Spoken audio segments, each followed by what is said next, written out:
থেকে আইয়াং ইহার রজুলু, ওই ব্যক্তি উম্মুহু তার মাকে বিয়া করে তার মায়ের সাথে জেনা করলে যেরকম গুনাহ, এটা হচ্ছে সব থেকে ছোট গুনাহ, হচ্ছে এটাই গুনাহ। তা আমরা কি এখন কি সুদ খেয়ে থাকলে, সুদের সাথে লেনদেন করে থাকলে এটাকে ছেড়ে দিব নাকি সুদ খেতে থাকবো? এরপর আরেকটা হাদিস আছে, নবীজি লানত করেছেন, এটা শেষ হাদিস। আন জাবের রাদিয়াল্লাহু তাআলা থেকে বর্ণিত, হাদিসের নম্বর সহ সবকিছু আছে। এই হাদিসের মধ্যে বলা হচ্ছে আকিলুর রিবা ওয়া মুকিলাহু ওয়া কাতিবাহু ওয়া শাহিদাইন ওয়া ক্বালাহুম সাওয়াউন। এখানে এক নম্বর হচ্ছে চারজন ব্যক্তি অপরাধ সুদের সাথে। সুদ গৃহীতা, সুদদাতা কয়জন হয়েছে? সুদের সাক্ষী, সুদের লেখক কয়জন হয়েছে?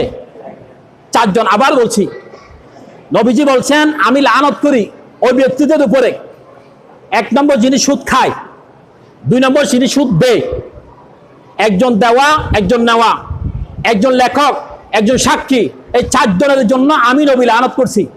রসুলের দোয়া কি কবুল হয় নাকি কবুল হয় না?